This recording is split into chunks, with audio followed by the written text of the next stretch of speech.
Ukraine और रूस के बीच जंग का आज दूसरा दिन है।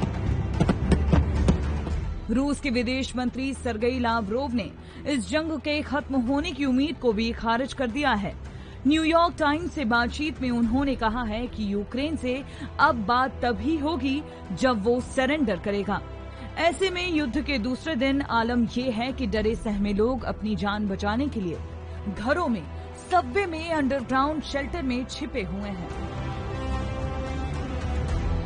रात भर लोगों को एयर रेड के सायरन सुनाई दिए।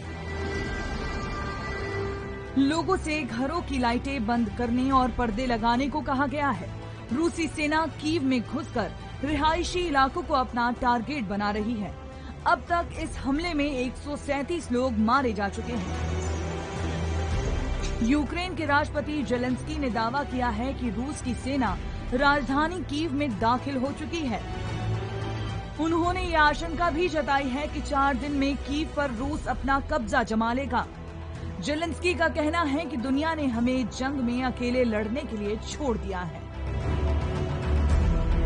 लेकिन बाइडेन ने इस युद्ध में रूस का साथ देने वाले देशों को चेतावनी देते हुए कहा है, जो देश यूक्रेन पर युद्ध का समर्थन करेगा, उनके हाथों पर भी खून लगेगा। साथ ही अमेरिका ने अपने 7,000 एक्स्ट्रा फोर्सेस यूरोप में तैनात करने का ऐलान किया है।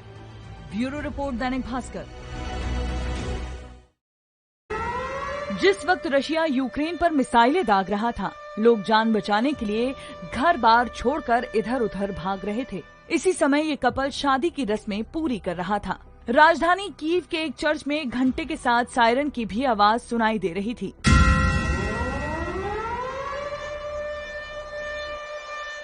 यारियाना अरिएवा और उनके पार्टनर फर्सिन ने कीव के सेंट माइकल मॉनेस्ट्री में शादी की।